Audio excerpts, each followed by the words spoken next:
아멘. 우리 가정을 지키시는 하나님을 찬양합니다. 네, 계속해서 기쁘게 찬양하실 때 우리 가정의 왕 되신 하나님, 우리 교회의 머리 되신 하나님을 기뻐하면서 찬양했으면 좋겠습니다. 다 같이 박수 치면서 찬양하시겠습니다.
고백합니다. 주의 아버지, 주의 아버지, 우리는 그 사랑 예수님이었어. 손을 손잡고 함께 걸어가리. 주께 찬송해 잔머리 들어. 주께 찬송해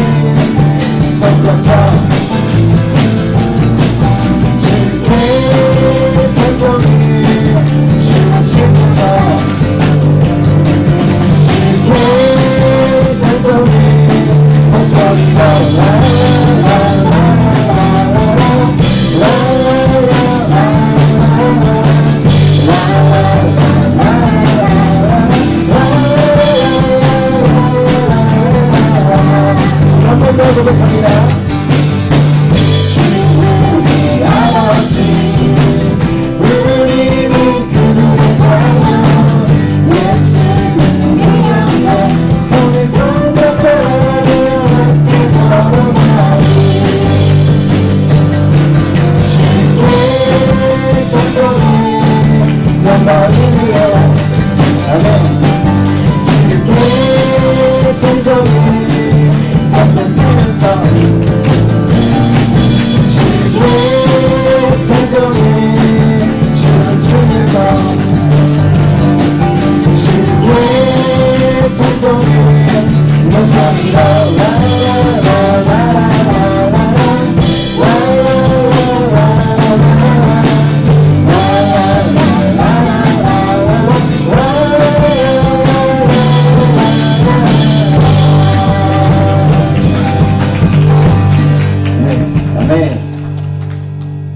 주님의 이름이 우리의 기쁨이 되기를 소망합니다. 우리 가정의 기쁨이 되기를 소망합니다.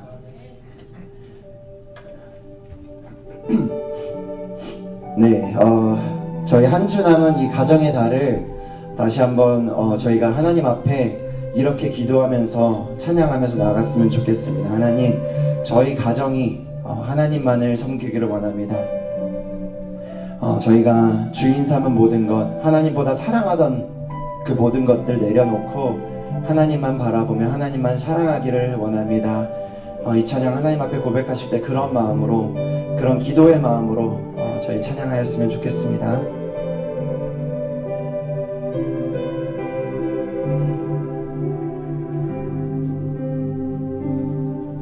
내가 주인 삼은 모든 것 내려놓고 내 주 대신 주 앞에 나가 내가 사랑했던 모든 것 내려놓고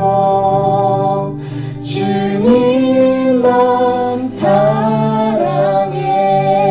내가 주인 삼은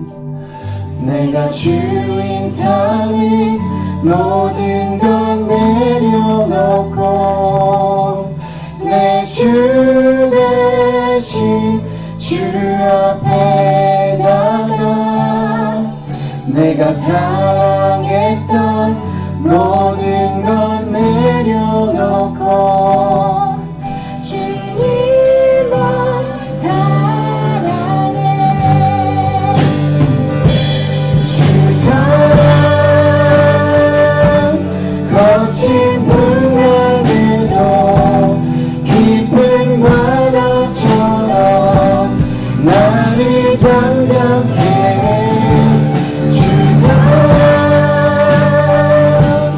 내 영혼의 반성 그 사랑 위에 서리. 내가 주인 삼은 모든 것 내려놓고 내 주 대신 주 앞에 나가 내가 사랑했던 모든 것 내려놓고 주님만 사랑해. 우리 전심으로 한 번 더 고백합니다. 내가 주인 삼은 모든 것 내려놓고 내 주 대신 주 앞에 나가 내가 사랑했던 모든 것 내려놓고 주님만 사랑해. 주님만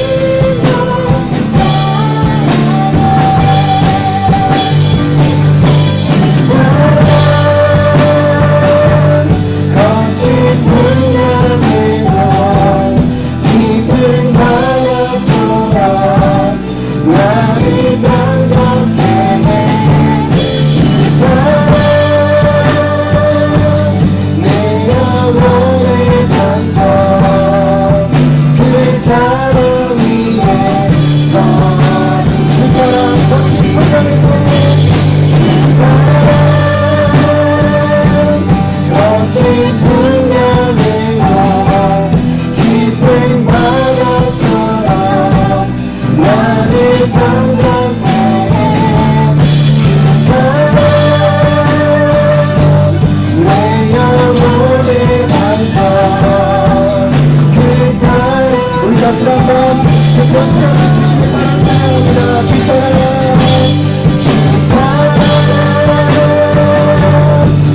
바위처럼 나를 잠잠케 해 주 사랑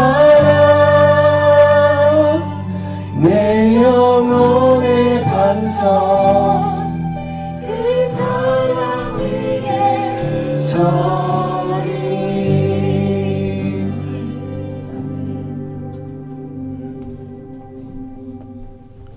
네, 우리 격려의 박수를 쳐드리겠습니다. 감사합니다.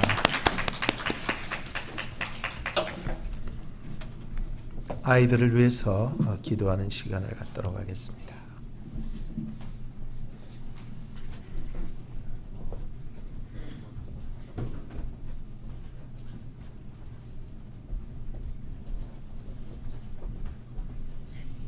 같이 기도하겠습니다.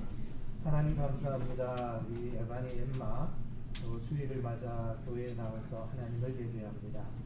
하나님께서 이 시간 두 아이의 머리 위에 손을 얹어주시고 하나님의 놀라우신 은혜와 평강과 지혜와 위로와 하나님의 그 큰 사랑으로 좀 함께하여 주시옵소서. 예수님의 이름으로 기도합니다. 하나님, 우리 하은이 하준이를 위해서 기도합니다.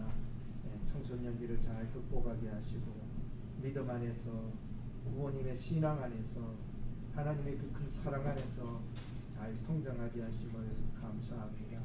마음속에 여러 가지의 생각들이 있다 할지라도 오직 하나님을 끝까지 신뢰하고 따르는 우리 주의 제자들로 잘 성장하게 해 주시옵소서. 예수님의 이름으로 기도합니다. 들어가세요.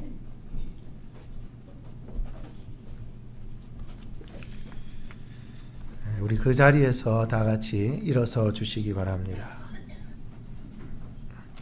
하나님은 영이시니 예배하는 자가 신령과 진정으로 예배할지니라. 이 시간에 찬양대 추악에 맞추어서 묵상 기도 하시겠습니다.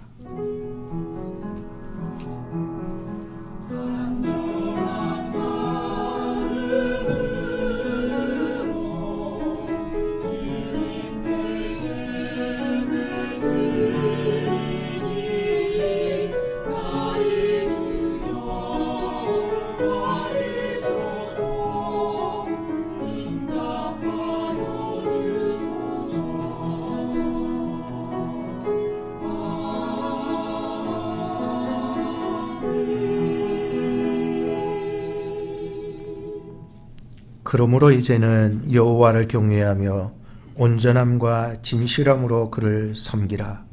너희의 조상들이 강 저쪽과 애굽에서 섬기던 신들을 치워버리고 여호와만 섬기라.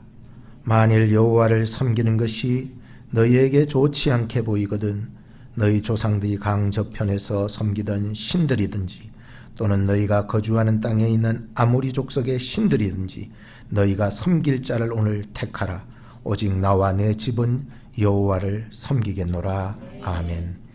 하나님, 이 시간 결단으로 이 자리까지 나왔습니다.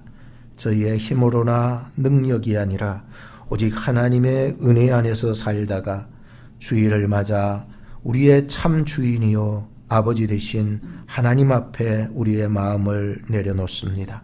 주님, 치유하시고 어루만져 주시고 하나님의 그 큰 사랑 안에 늘 거하며 살아가는 저희들 되게 하여 주옵소서. 예수님의 이름으로 기도합니다. 아멘. 찬송가 21장을 함께 부르겠습니다.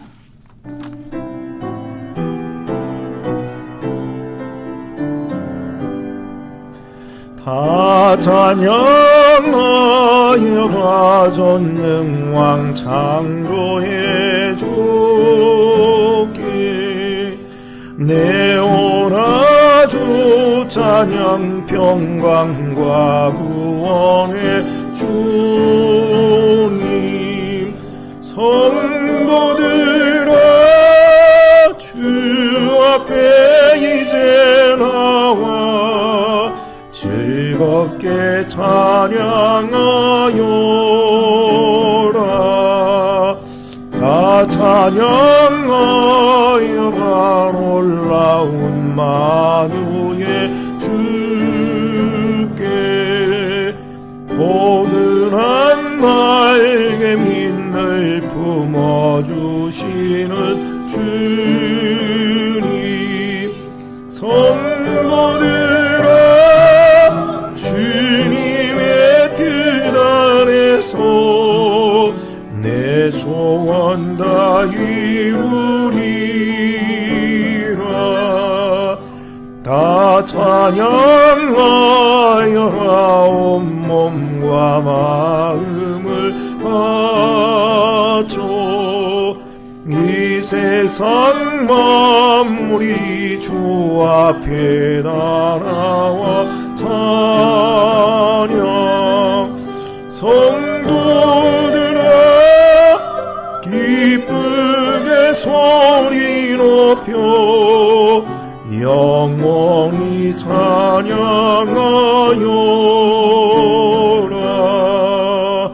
아멘.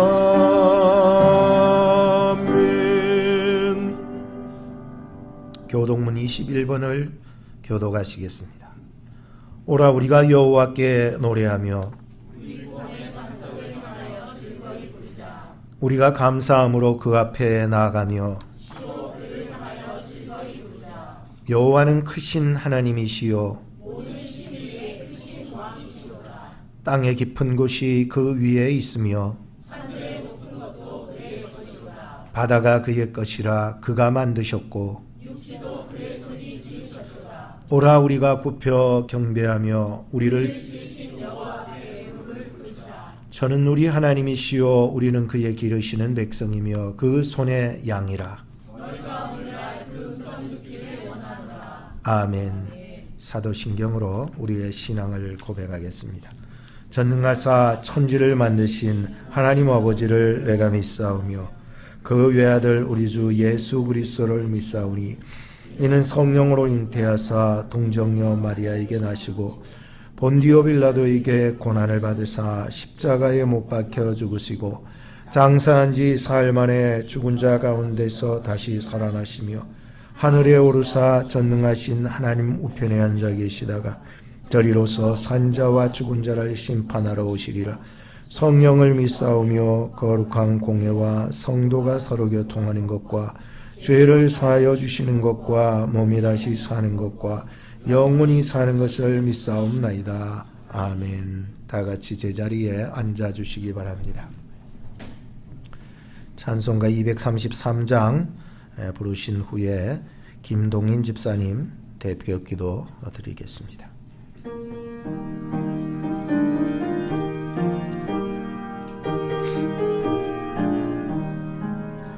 황무지가 장미꽃까지 피는 것을 볼 때에 구속함에 노래 부르며 거룩한 길 다니리. 거기 거룩한 그 길에 검은 구름 없으니 낮과 같이 맑고 밝은 거룩한 길 다니리. 하나님의 아름다움과 그의 영광 볼 때에 모든 괴로움 잊어버리고 거룩한 길 다니리. 거기 거룩한 그 길에 검은 구름 없으니 낮과 같이 맑고 밝은 거룩한 길 다니리. 마른 땅에 샘물 터지고 사막에 물을 흐를 때 기쁨으로 찬송 부르며 거룩한 길 다니리. 거기 거룩한 그 길에 검은 구름 없으니 낮과 같이 맑고 밝은 거룩한 길 다니리. 거기 악한 짐승 없으니 두려울 것 없겠네.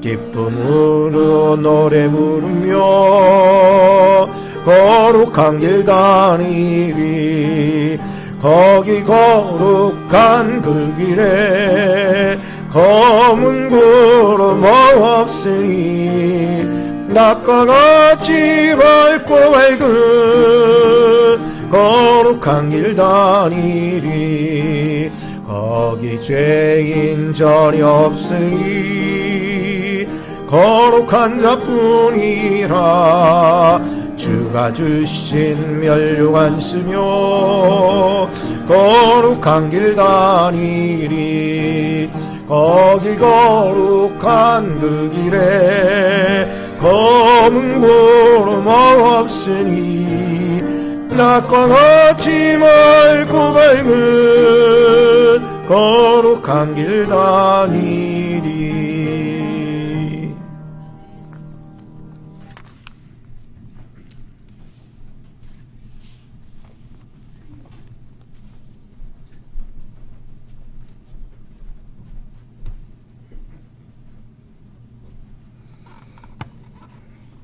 사랑과 은혜가 충만하신 하나님 아버지, 오늘도 값없이 베풀어 주신 주님의 크신 은혜로 저희를 예배의 자리로 불러주시니 감사합니다. 죄인으로 태어나 죄밖에 지울 수 없는 저희들을 말씀을 통해 성장하게 하시고 세상 속에 살지만 세상과 구별되는 삶을 살 수 있게 해주시고 지켜주시고 동행해 주심에 감사드립니다. 주님 앞에 나와 저희의 모든 죄를 회개하게 해주시고 예수님의 십자가로 용서받음을 깨닫게 하시고 정결한 마음과 겸손으로 예배 드릴 수 있도록 붙들어 주시옵소서. 주님의 뜻이 있어서 이곳에 오클라호마 한인 중앙 장로교회를 세우신 하나님, 환난 가운데도 언제나 감사가 넘침을 증거하고 그로 인해 하나님께 영광이 되게 하시고 하나님만 찬양할 수 있는 저희 한 사람 한 사람 되게 하시옵소서. 말씀이 살아 숨쉬고 성령님의 은혜가 충만한 교회 공동체가 되게 하심에 감사드립니다. 그로 인해서 주님 앞에 참되고 건강하게 성장하고 예수님이 제자들의 발을 씻기신 섬김으로 지역사회를 섬길 수 있는 저희 교회 공동체가 되게 하심에 감사드립니다. 이민과 유학으로 살고 있는 이 땅 미국과 두고 온 조국 대한민국을 위해 기도합니다. 대통령과 모든 위정자들을 붙잡으시며 하나님의 섭리에 의하여 다스려지는 한국과 미국이 되게 하옵소서. 하나님의 일을 하고 있는 각국의 선교사들과 그 가족들을 위해 기도합니다. 특별히 저희 교회가 후원하고 있는 이만교 선교사님, 정아론 선교사님, 박상선 선교사님과 정사무엘 선교사님을 위해 기도합니다. 그들을 지켜주시고 힘주시고 모든 어려움을 능히 이기고 하나님의 복음의 열매를 풍성히 맺도록 채워주시고 도와주시옵소서. 예배로 하나 되게 하신 하나님의 사랑과 상한 마음을 치료하실 예수님의 십자가 은혜를 바라봅니다. 말씀을 전하시는 김성훈 담임 목사님 성령 충만하게 해주시옵소서. 전하시는 말씀을 통하여 치유의 역사가 일어나게 하시고 관계가 회복되게 하시고 믿지 않는 성도들은 하나님께 나올 수 있게 하시고 믿는 성도들은 그 믿음이 더 깊어지게 하시옵소서. 우리를 위해 십자가를 지시고 만왕의 왕으로 다스리시는 예수님의 이름으로 기도합니다. 아멘.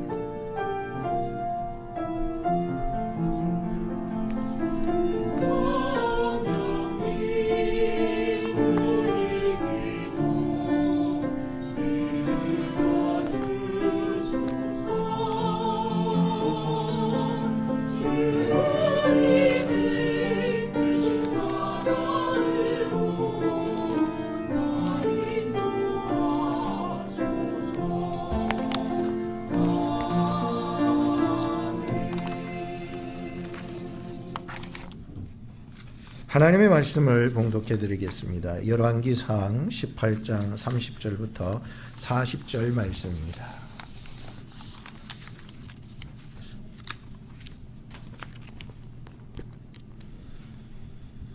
엘리야가 모든 백성을 향하여 이르되 내게로 가까이 오라. 백성이 다 저에게 가까이 오매 저가 무너진 여호와의 단을 수축하되 야곱의 아들들의 지파의 수요를 따라 12돌을 취하니 이 야곱은 여호와께서 옛적에 저에게 임하여 이르시기를 너의 이름을 이스라엘이라 하리라 하신 자더라.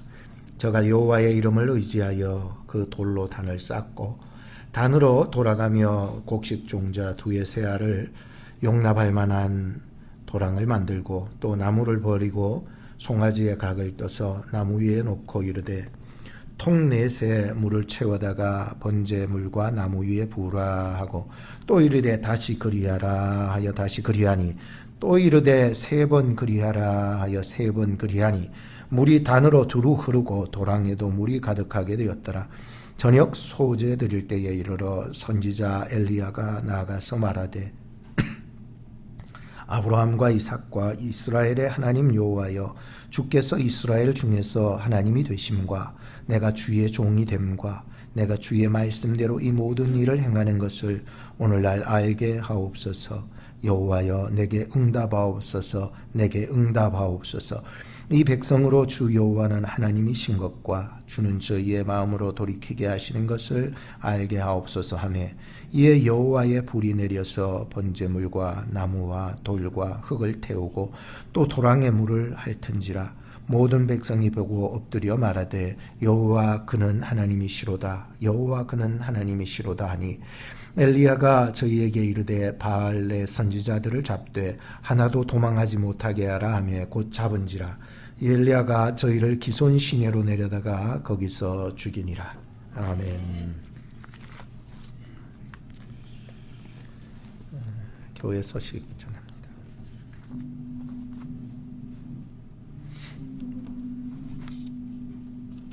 성도 여러분 반갑습니다. 2026년도 5월 넷째 주 교회 소식을 전해드립니다.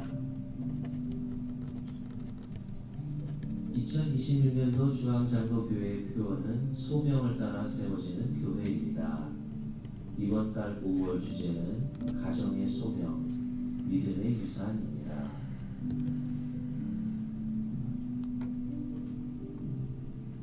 2026년도 전교인 봄철 교회 대청소가 5월 16일에 성공적으로 완료되었습니다. 대청소에 직접 참여해 주시고 다양한 방법으로 지원해 주신 모든 성도님들께 큰 감사를 드립니다.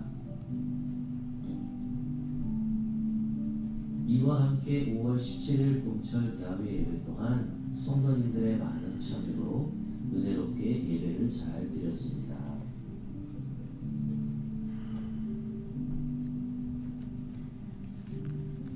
다음 주일인 5월 31일에는 중보기도팀 기도 모임이 있겠습니다.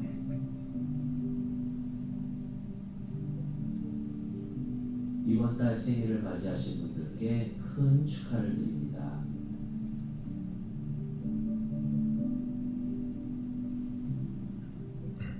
오늘 점심 식사 친교는 박혜정 권사님, 박예리 장로님 가정에서 준비하셨습니다. 감사합니다. 예배에 참석하신 모든 분들께 주님의 평강이 함께 하시기를 기도합니다. 본인은 달라스에 있는데 또 이렇게 잘 녹음해서 이렇게 보내주셔서 또 할 수 있게 해서 감사합니다. 여행 중에 있습니다.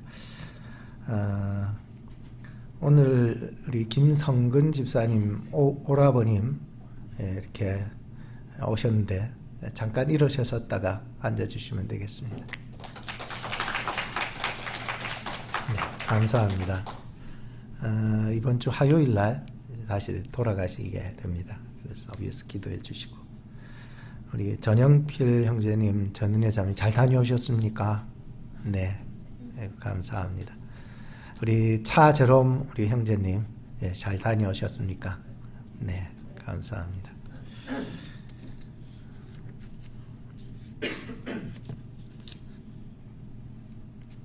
오늘 이 시간은 호산나 찬양대의 찬양이 있겠습니다.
할렐루야, 감사합니다.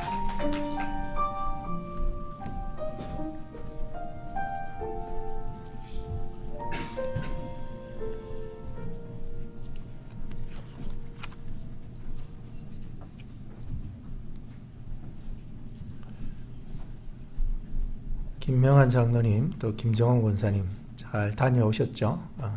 또 얼마 후에 또 장기 한 보름 이상을 또 나가실 텐데 그때도 잘 다녀오시고요.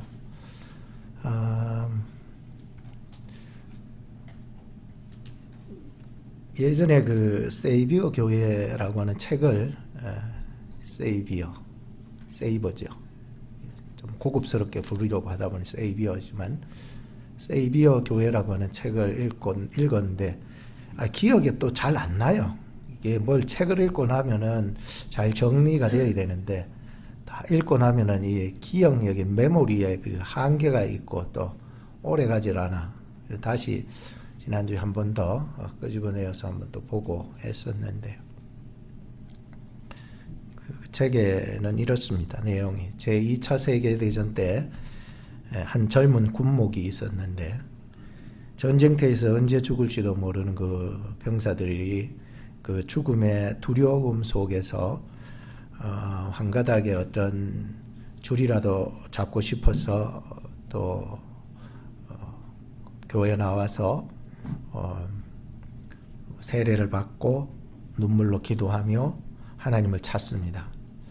근데 이 군목이었던 이 책 안에서의 그 주인공이죠. 이 주인공이 그 군목이 참 이상한 일이 하나를 발견하게 합니다. 세례를 병사들이 지금 받았음에도 불구하고 그 이후에 삶이 크게 달라지지 않는 이런 모습입니다. 눈물 흘리고 하나님을 구하고 찾고 막 이랬는데도 그들의 삶이 워낙 뭐 전쟁터 속이니까 그렇지만 그럼에도 두려움이 가시지 않고 또 삶의 변화점들이 전혀 보이지 않고 그래 사는 것이었습니다. 입술로는 하나님을 찾고 있지만은 삶은 여전히 이전과도 똑같은 병사들의 모습을 이 군목이 본 것입니다. 예수를 믿는다는 것이 무엇일까? 그때 고민하게 된 것이죠. 예수 믿는다는 게 뭘까? 교회라고 하는 것이 사람을 그냥 모아놓고 있는 곳인가? 아니면 사람을 제자로 세우는 곳인가? 라고 하는 궁금증을 가지고서 군목 생활을 했었습니다. 그리고 전쟁이 다 끝난 후에 그의 아내와 함께 아주 작은 교회를 세우게 됩니다. 9명으로 시작한 교회였는데 큰 건물도 없고 많은 사람도 없었습니다. 그런데 그들은 한 가지만을 붙잡고 교회를 시작했다고 했습니다. 먼저는 하나님 앞에 자신을 바로 세우는 것이고, 둘째는 예수 그리스도의 마음으로 세상의 아픈 사람들을 섬겨나가는 것이다 라고 한 이 두 가지의 핵심을 가지고서 교회를 시작하게 된 것입니다.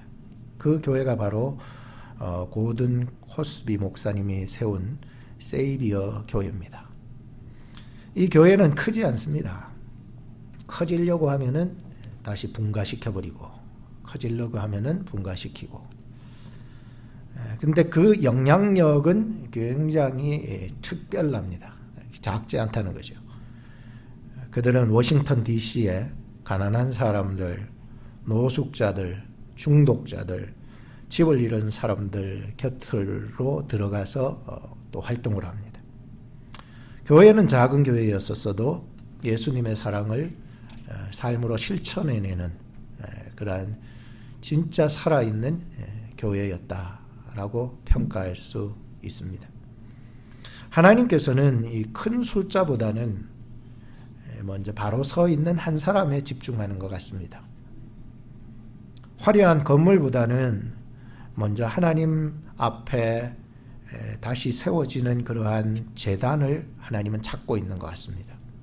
그 책을 읽어가면서 그런 것들이 다시 새록새록 솟아나고 있었습니다. 여러분, 교회가 있다가도 금방 없어지거든요. 요즘은 팬데믹 이후에 지금 교회들의 상황이 문을 닫은 교회들이 굉장히 많이 생겼습니다. 지탱할 수가 없으니까 그런 거예요. 근데 교회가 무너지기 전에 뭐가 먼저 무너지냐 하면은 예배가 먼저 무너집니다. 성도들의 삶이 무너지기 전에 뭐가 먼저 무너지냐 하면은 관계 형성이 무너집니다. 하나님과의 관계가 무너집니다. 그리고는 삶이 무너지는 거예요. 예배가 무너지고 교회가 무너지는 거예요. 세이비어 교회는 바로 이런 내용을 담고 있었습니다. 오늘 본문에도 이스라엘 백성, 거대한 민족이죠. 근데 오늘 본문에도 보니까 이스라엘 민족이 그 나라가 무너지는 시대를 맞이했습니다. 이스라엘은 지금 가뭄에 3년 반 동안 지쳐 있었습니다. 비가 3년 반이나 안 오면은 얼마나 힘든 상황인 줄 아시죠? 이스라엘은 계속 기도했습니다. 비를 내려달라고 말이죠. 근데 엘리야는 먼저 비를 구하지를 않았습니다. 그렇다고 해서 이 제단에 불이 내려지기를, 그래서 응답해 주시기를 기도하지 않았습니다. 그가 가장 먼저 뭘 했느냐 하면은 무너진 여호와의 제단을 다시 수축하였다는 말씀이 있습니다. 오늘 우리에게도 같은 질문이 주어지는 것 같습니다. 우리의 신앙은 겉모습만 남아있다면 위태롭습니다. 하나님 앞에 우리는 다시 세워지고 있느냐라고 하는 질문이 오늘 설교를 듣기 전에 여러분들 마음속에 남았으면 좋겠습니다. 오늘 말씀을 통해서 하나님께서 우리의 마음에 무너진 제단을 다시 세워주기를 바라는 간절한 마음으로 세 가지로 말씀을 전해드리겠습니다. 첫째는 제단부터 수축하십시오. 30절 말씀입니다. 같이 읽어보겠습니다. 시작. 엘리야가 모든 백성을 향하여 이르되 내게로 가까이 오라. 백성이 다 저에게 가까이 오매 저가 무너진 여호와의 단을 수축하되 했습니다. 좀 전에도 말씀드렸지만 이스라엘 백성들이 갈멜산에 모인 궁극적인 이유가 뭐냐? 그것은 지금 3년 반 동안 이어지는 이 가물었던 이 땅에 하나님께서 비를 내려주시기를 간절히 원하는 그러한 소원이 담겨서 지금 이곳에 모인 것입니다. 그런데 엘리야는 하늘을 향해 비를 달라거나 이 제단에 지금 불을 내려달라고 먼저 기도하지 않았습니다. 그가 먼저 했던 일이 뭐라고요? 무너진 여호와의 단을 수축하기 시작했다는 거예요. 그 제단이 왜 무너졌는가? 그 역사적인 배경을 살펴보면 두 가지 이유가 있습니다. 그 첫째는 아합의 아내, 아합은 알죠? 이스라엘의 왕입니다. 하나님을 믿어야 되는 그러한 민족입니다. 그 이스라엘 민족의 나라의 왕이 아합입니다. 근데 이 아합의 아내 이세벨이 이스라엘 땅에 왕으로 들어오기 전에 그는 시돈, 즉 이방 나라의 우상이 막 들끓고 있는 그런 나라의 공주였습니다. 시돈의 공주였는데 그는 그 땅의 시돈에 살아가면서 바알 신과 아세라 신을 섬기던 철저한 우상 숭배 여자였습니다. 공주님이셨지만 우상 숭배자였습니다. 근데 아합 왕하고 결혼을 하면서 이 우상 숭배의 강압이 굉장히 심하게 되었습니다. 그러니까 종교 탄압으로 키워지게 된 거죠. 모든 산당들을 무너뜨리고, 물론 이 산당이 이스라엘 백성들이 하나님을 섬기고 혼합주의적인 것도 물론 섬겼지만은 그나마 그것이 마지막 지탱해야 될 그런 제단이었습니다. 근데 아합으로 말미암아 아합의 부인이 가장 주동자지요. 아합의 주동자였던 이 왕후 이세벨로 말미암아 아합의 정치는 완전히 그 자기 왕후 아내였던 이세벨에 의해서 막 이렇게 기울어져 버린 거죠. 그러니 이 이스라엘 땅에 산당이 무너지고 우상 숭배만 가득하게 된 것이 오늘 무너진 산당의 이유입니다. 둘째의 이유는 왜 그 제단이 무너졌던가 역사적으로 살펴보니 이스라엘이 무너진 제단을 그저 방관만 하고 방치만 하고 있었기 때문이었습니다. 누구 한 사람도 이 무너진 제단을 다시 쌓으려고 하는 사람이 없었습니다. 왜냐하면은 그 이세벨의 억압 정치에 모두 벌벌 떨고 있었기 때문이었습니다. 죽을 수도 있잖아요. 그런데 이런 와중에 볼 때에 단 한 사람이 두렵지가 않았습니다. 두려움이 없었어요. 참 대단해요. 하나님이 함께하는 사람이었고 하나님이 그를 도와주고 계시는 분이시라는 사실을 믿고 있었기 때문에, 물론 뒤에 보면은 그의 고백에서도 나타나지만 그는 철저하게 하나님께 붙잡혀 있는 사람이 맞았습니다. 엘리야는 두렵지 않았습니다. 다시 제단을 쌓는 데에 전혀 주저하지 않았어요. 하나님은 살아계시고 하나님이 그와 함께하고 계셨다는 것이 믿어졌기 때문에, 하나님이 함께하는 사람은요, 우선순위가 딱 정해지게 됩니다. 하나님의 질서죠. 하나님의 조화, 이런 것들이 딱 정해지게 됩니다. 오늘날 나의 삶의 자리 속에서 무너진 제단을 한번 돌아봐야 되겠다는 생각을 합니다. 마음속에 내가 하나님의 백성이라는 생각은 하고 있으면서도, 또 하나님이 나의 이 인생의 가뭄을 해결하리라고 믿고 있는다면서도 정작 하나님께 대한 예배 생활은 무너져 있고 하나님과의 관계의 형성이 왜곡되거나 깨어져 있음에도 전혀 관계 개선을 하려고 들지 않고 예배 생활을 회복하려 하지 않는다면, 이것이야말로 오늘 우리의 인생의 제단이 수축해야 될 때이구나 라고 하는 것을 직감하는 순간입니다. 오늘 여러분이 예배를 드리면서 이 말씀이 좀 마음에 부담스럽게 들린다 할지라도, 우리의 인생은 원천적으로 하나님의 창조된 자임에 대한, 내가 하나님의 백성이고 하나님이 나를 부르셨고 이곳에 살아가는 존재라는 그 정체성이 발견되는 시간이 되었으면 좋겠다는 생각 때문입니다.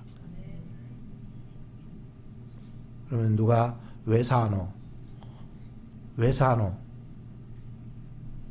에 대한 대답을 정확히 할 수 있기 때문이죠. 여러분, 왜 삽니까? 이 질문을 여러분들에게 던지는 것이죠.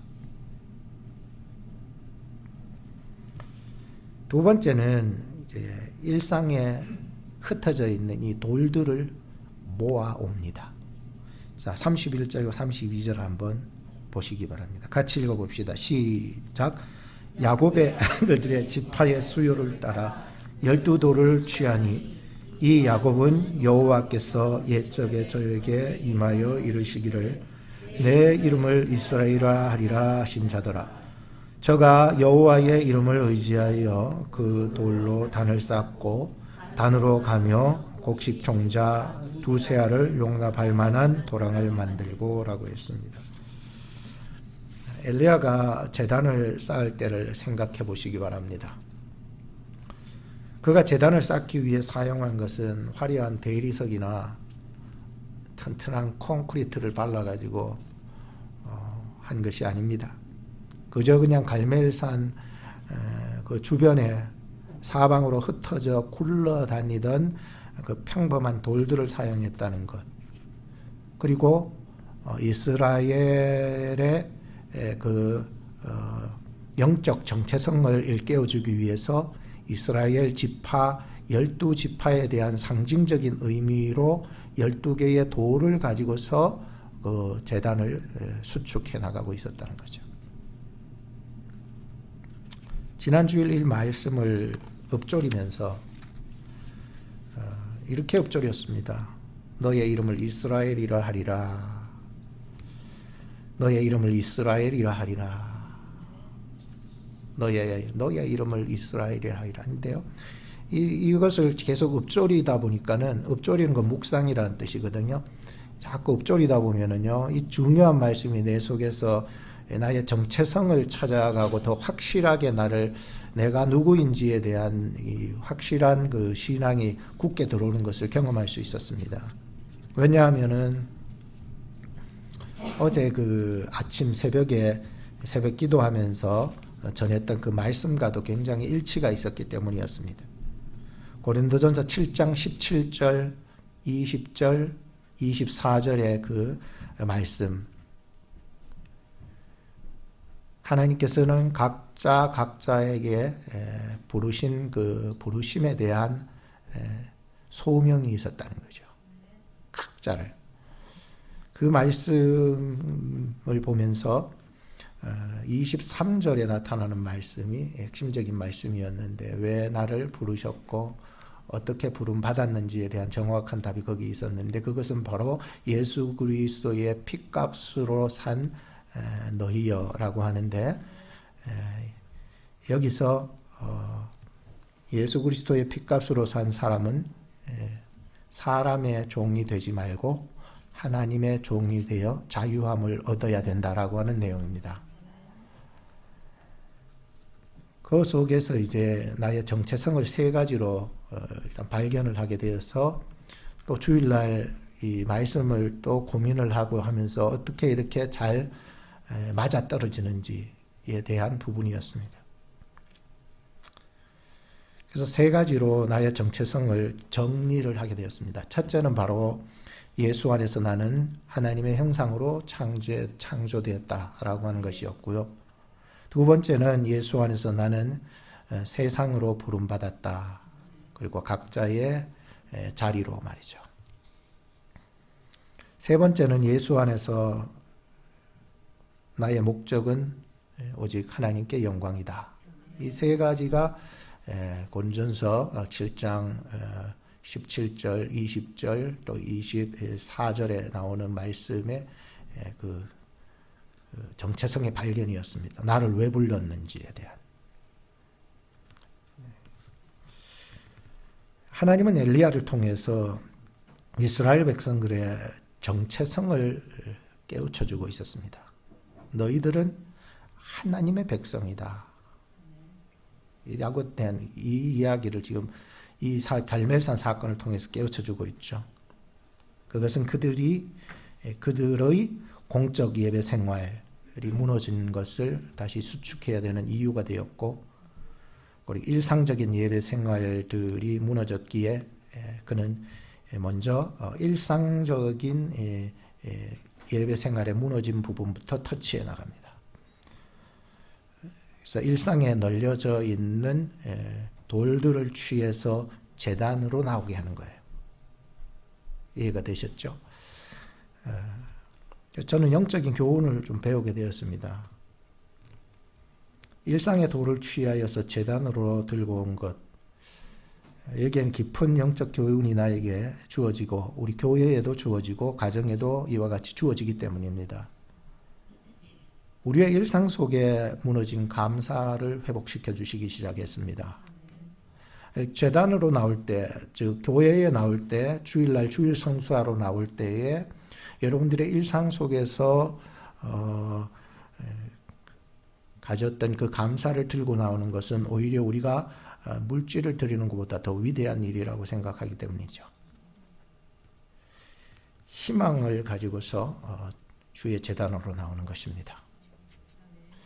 여러 가지 고초와 어려움이 있었겠지만은 그래도 하나님만이 희망이다. 이 세상의 희망은 복음뿐이다. 교회만이 이 땅의 희망이다. 라고 하는 것을 가지고서 이제 제단으로 나오는 거죠. 감격을 가지고 제단으로 나오는 것입니다. 나 같은 죄인 죽을 수밖에 없었던데 예수 그리스도의 피값으로 나를 사주신 그 은혜의 감격 말이죠. 내가 위태로운 일을 당했을 때 말씀이 내게 능력이 되어서 그 묵상했던 말씀들이 막 역사해 나가기 시작해서 그 감격을 가지고 교회에 나오는 것이죠. 그래서 찬양할 수 있고요. 그리고 승리를 가지고서 교회를 나오는 거예요. 물론 패배자도 있을 것입니다. 그렇지만 우리의 일상에 무너진 삶의 예배들을 회복시켜서 승리함으로 교회에 나온다면 이거야말로 제단이 다시 회복되는 가장 귀한 일이 아닐까 생각을 합니다. 그래서 우리는 우리의 예물이 물질이기 이전에 일상에 감사했던 것들 말이죠. 기쁨의 열매, 승리했던 것들을 가지고 주님의 제단에 나오실 때에 얼마나 큰 기쁨과 회복과 찬양과 또 다른 어떤 감사의 더 큰 감사가 막 주어지게 되는 것이죠. 그랬더니 주 안에 다시 무너진 것들에 대한 회복을 경험하게 됩니다. 이 지난주에 제가 살았던 영적 체험들이었습니다. 오늘 우리가 수축해야 될 제단의 돌은요, 무엇일까요? 대리석이 아니라도 좋아요. 그냥 주변을 둘러보면 여러 가지의 돌들이 깔려져 있고, 우린 주일 아침에 거룩한 모습으로 하나님 앞에 예배 드리는 것도 매우 중요합니다. 공적 예배니까요. 그러나 월요일부터 토요일까지 세상 속에서 이리 치이고 저리 치이고 상처받고 기스나고 마음 아파했던 모든 것들, 그리고 굴러다니던 나의 그 거친 일상, 그 거친 직장생활, 거친 가정 속에서 살아가는 여러분들의 삶들이 돌이 되어서 주님 앞에 드려질 수 있다면,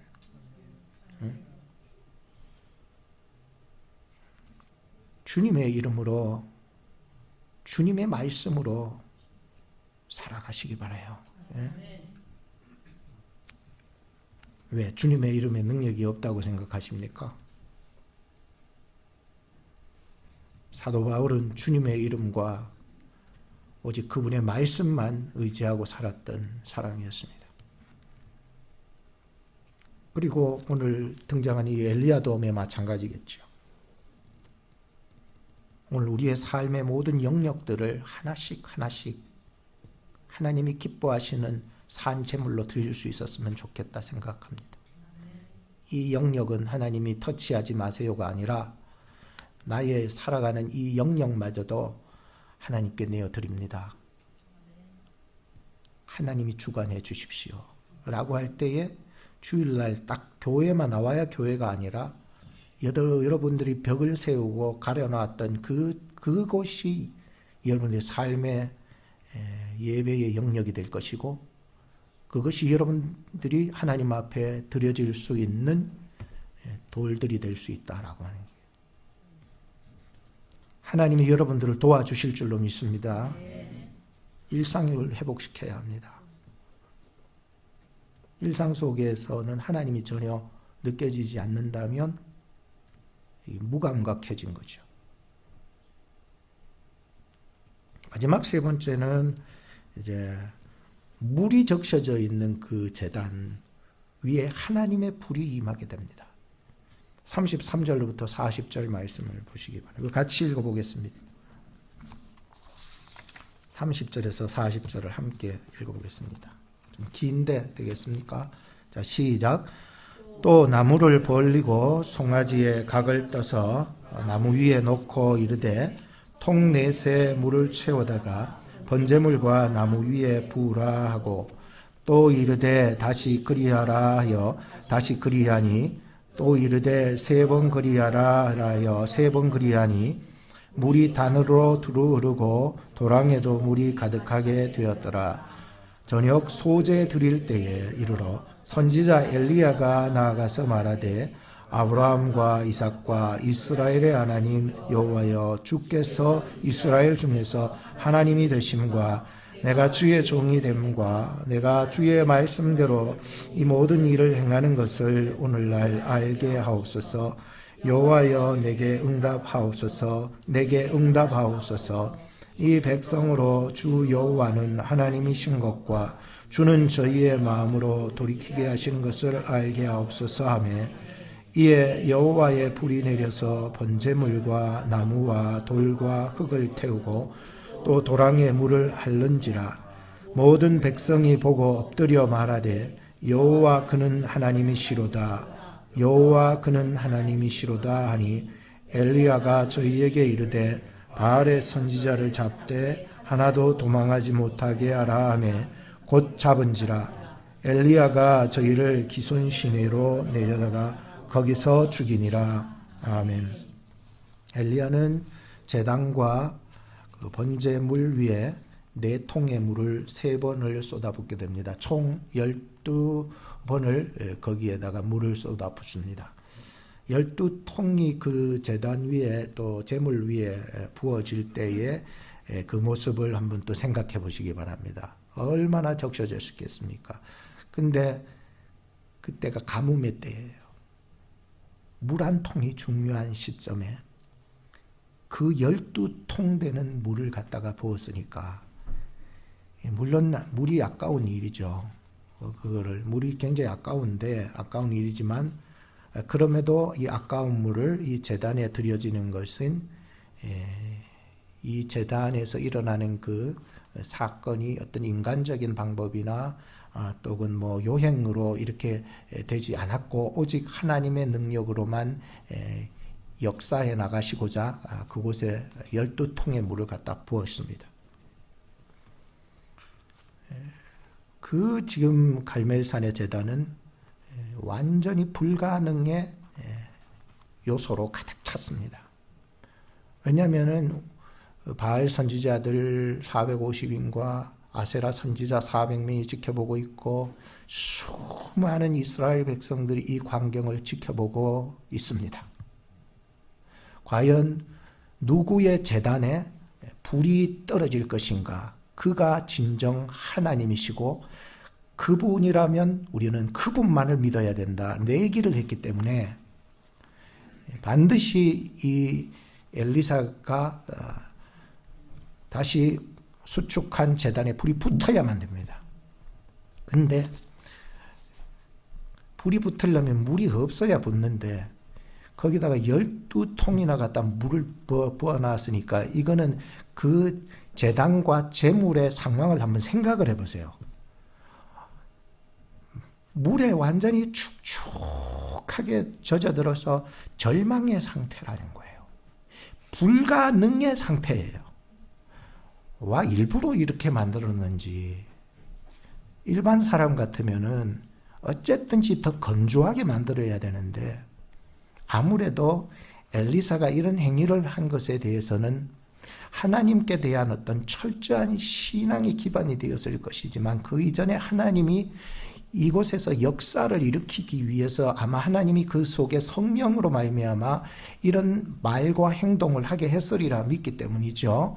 그래서 전혀 불가능의 상태로 만들어 버렸습니다. 여긴 일반 사람들이 생각할 땐 전혀 불이 붙을 수 없는 상황 말이죠. 절망의 상황. 완벽하게 여기는 인간의 계산으로는 불이 붙을 수 없는 상황 말이죠. 이게 누구의 계획이냐 하면 하나님의 계획이었었다는 거예요. 하나님의 계획. 우리의 인생도 완전히 하나님의 계획이 임재할 때에는요, 그 사람을 얼마나 낮추는지 불가능한 인생으로까지 내려앉혀 버리는 거예요. 물에 축축하게 젖은 인생 말이에요. 도저히 이 사람에게는 전혀 희망이라고는 보여질 수 없는 상황 말이에요. 하나님의 계획이시라는 거예요. 이 사람에게는 도저히 일어날 수 없는 일인데 하나님의 계획 속에는 일어날 수 없는 그곳을 일어나게 하시고요. 이게 하나님의 계획이셨다는 거예요. 지난 한 주간 삶 속에서도 어제까지만, 오늘 아침까지도 그렇게 생각했네요. 은혜 안 오고는 저는 저의 힘으로는 아무것도 할 수 없다고 자꾸만 고백하는 거예요. 어쩔 때는 주일날 말씀을 전하기 위해서 그것은 몰입될 때가 있어요. 그러면은 그 말씀에 몰입이 되면 마치 내 상황이 그 상황 속으로 끼어 들어가서 막 들어가 있는 거예요. 빠져나올 때 좀 쉽지 않지만은 오늘 아침까지만 해도요, 내 힘으로는 아무것도 할 수 없다라는 것을 절실히 고백했습니다. 하나님, 내 힘으로는 할 수 없네요. 설교 준비하는 것도요, 그랬어요. 설교 준비하는 게요, 내 힘으로 안 돼요.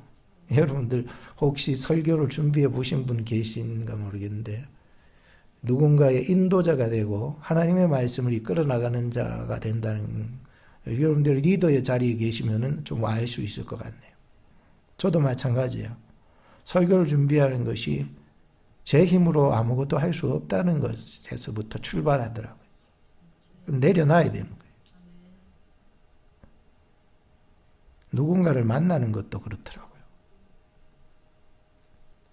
책을 읽고 정리하는 것도 내 힘으로 안 되더라고요. 새벽에 기도하는 것도 내 힘으로 하는 게 아니더라고요. 누군가에게 선한 일을 하고 선한 말을 하고 선한 마음을 가지는 것조차도 하나님이 도와주시지 않으시면은 난 아무것도 할 수 없었어요.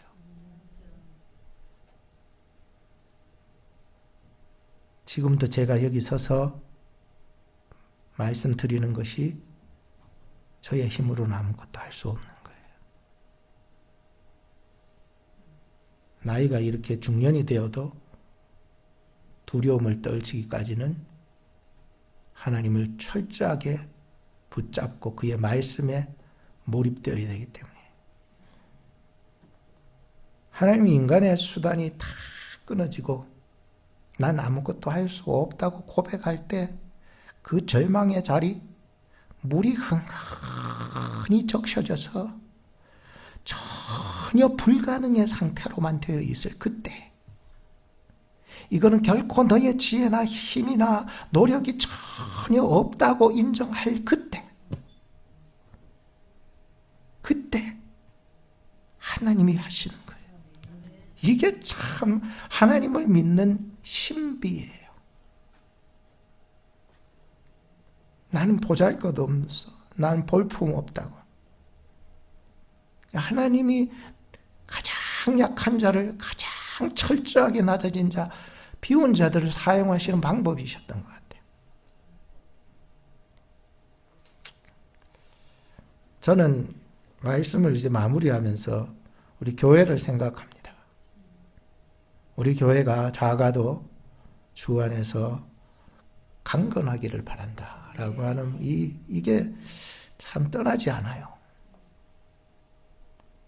삶의 자리에서 마주한 눈물, 여러분들이 살아가면서 절망했던 것,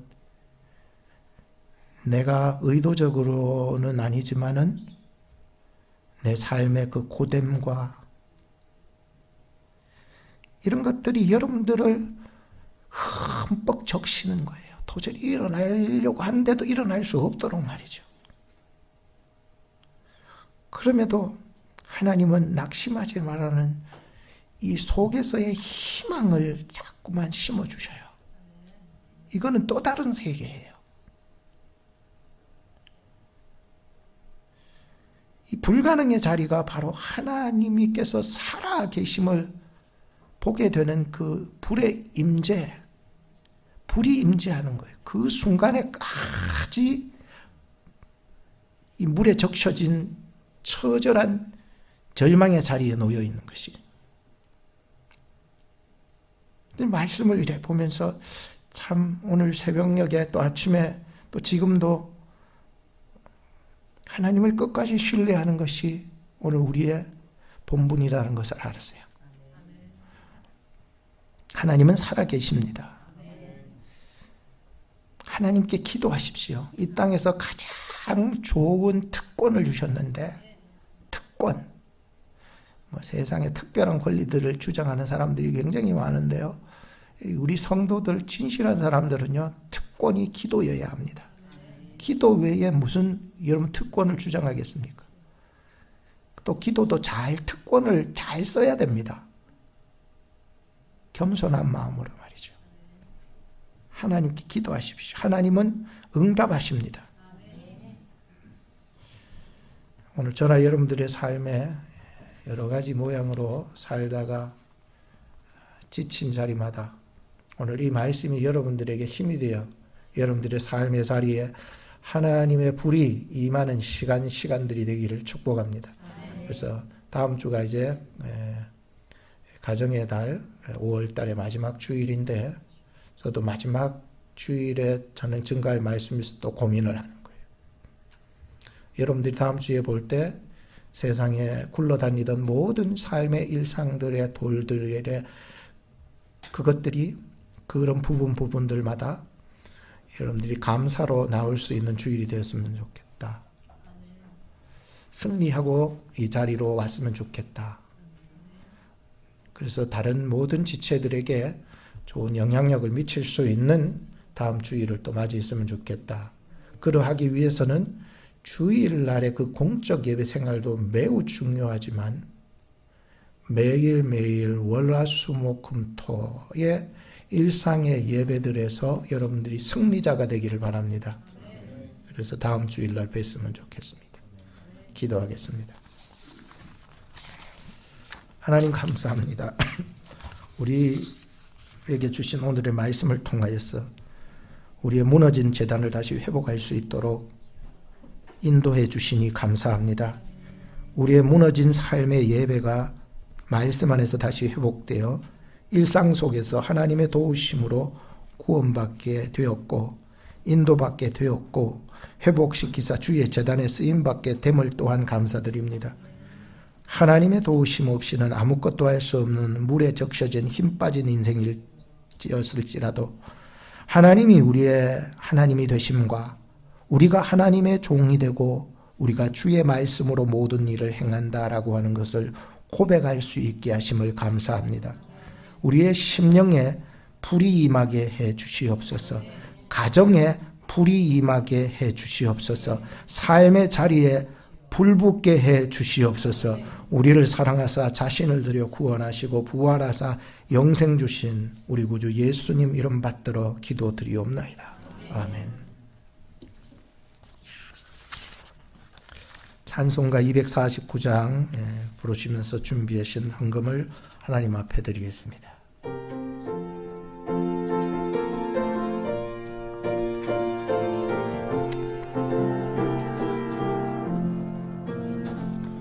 주 사랑하는 자 다 찬송할 때에 그 보좌 앞에 둘러서 그 보좌 앞에 둘러서 큰 영광 돌리세 큰 영광 돌리세 저 밝고도 묘한 시온성 향하여 가세 내 주의 찬란한 성에 찬송하며 올라가세 주 믿지 않는 자 다 찬송 못하나 천부의 자녀 된 자들 천부의 자녀 된 자들 그 기쁨 전하세 그 기쁨 전하세 저 밝고도 묘한 시온성 향하여 가세 내 주의 찬란한 성에 찬송 우리 다같이 일어나서 찬양합시다. 저 하늘 황금길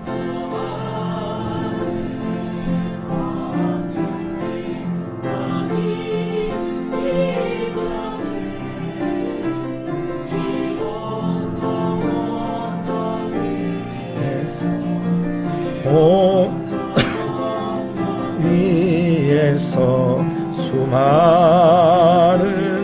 천사들 날 인도하리라 저 밝고도 묘한 시온성 향하여 가세 내 주의 찬란한 성에 찬송하며 올라가 내 눈물 다 씻고 내 눈물 다 씻고 늘 찬송 부르리 저 임마누엘 주 앞에 저 임마누엘 주 앞에 나 영광 누리리 나 영광 누리리. 저 밝고 묘한 시온성 향하여 가세.